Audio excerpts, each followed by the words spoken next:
नमस्कार दोस्तों, स्वागत है आपका आज की बड़ी 15 खबरों में। बिहार और उत्तर प्रदेश की राजनीतिक, अपराध, रोजगार और आम जनता से जुड़ी हर अहम खबरें जानकारी मिलेगी आपको यहीं। तो वीडियो को अंत तक जरूर देखें, हर खबर आपके लिए जरूरी है। और अभी तक चैनल को सब्सक्राइब नहीं किए हैं तो चैनल को सब्सक्राइब कर ले और घंटी को भी ऑन कर लीजिए।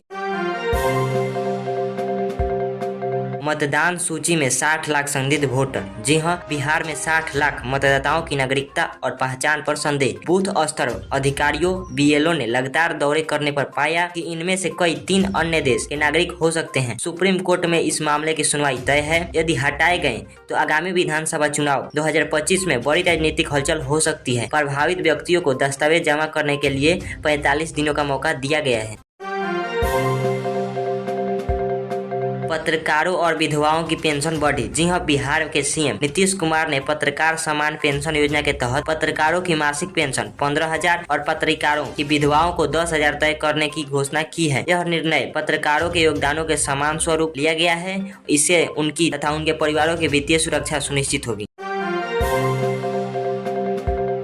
कटिहार में उचित कार्रवाई न, सवाल के घेरे में पंचायत। जी हां, कटिहार जिले के एक पंचायत ने दुष्कर्म के आरोपियों को केवल डांट कर छोड़ दिया, जिससे न्याय व्यवस्था पर भारी संदेह उठ रहा है। इस घटना ने कानून व्यवस्था की खामियां को उजागर किया है और स्थानीय स्तर पर सामाजिक विवादों को जन्म दिया है। गया में आईटीबीपी जवान की निर्मम हत्या। जी हां, बिहार के गया जिले में आईटीबीपी जवान की निर्मम हत्या की गई। इस घटना ने पूरे क्षेत्र में सुरक्षा और तनाव के सवाल खड़े किए हैं। मामले की जांच शुरू की गई है, तथापि मृतक जवान की वीरता व पीड़ित परिवार को न्याय दिलाने की मांग तेज हो रही।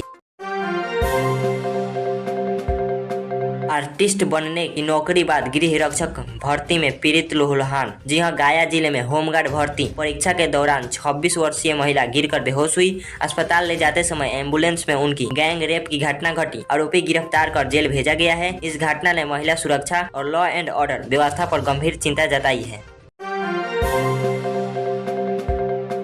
चिराग पासवान की विपक्ष को चुनौती। जी हां, चिराग पासवान ने बिना तेजस्वी यादव का नाम लिए विपक्षी को कहा कि अगर उनमें हिम्मत है तो बिहार विधानसभा चुनाव का विरोध करें। उनमें चुनाव बहिष्कार की बात करने वाले विपक्षी पर तीखा हमला बोला है और कि विरोध कार्यकर्ता जमीन पर नहीं उतरते हैं। एनडीए के सहयोगी पर चिराग का तीखा टिप्पणी। जी हां, लोक जनशक्ति पार्टी के नेता चिराग पासवान ने एनडीए साथी मुख्यमंत्री नीतीश कुमार पर आरोप लगाते हुए कहा कि वह बिहार में कानून व्यवस्था बनाए रखने में नाकाम है। उन्होंने कहा कि असल में वे शर्मिंदा हैं बिहार की जनता का समर्थन करने के लिए। दिल्ली देहरादून एक्सप्रेसवे जुलाई तक तैयार। जी हां, दिल्ली देहरादून एक्सप्रेसवे जो उत्तर प्रदेश से होकर गुजरता है, जुलाई 2025 तक पूर्ण रूप से ऑपरेशनल हो जाएगा। यह 210 किलोमीटर लंबा प्रोजेक्ट यात्रियों को व्यापार और डिजिटल रूप से जोड़ते हुए यात्रियों का समय 6.5 घंटे से घटाकर लगभग 2.5 घंटे कर देगा। इसमें एशिया का सबसे लंबा वन्यजीव कॉरिडोर भी शामिल है।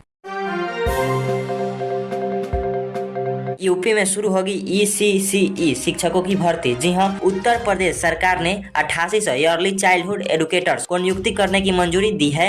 यह पहले समग्र शिक्षा अभियान के अंतर्गत और एनईपी 2020 के लक्ष्य प्राथमिक शिक्षा में सुधार और प्रारंभिक शिक्षा को मजबूत बनाने का हिस्सा है। भारतीय शैक्षणिक सत्र 2025-26 से शुरू होगी।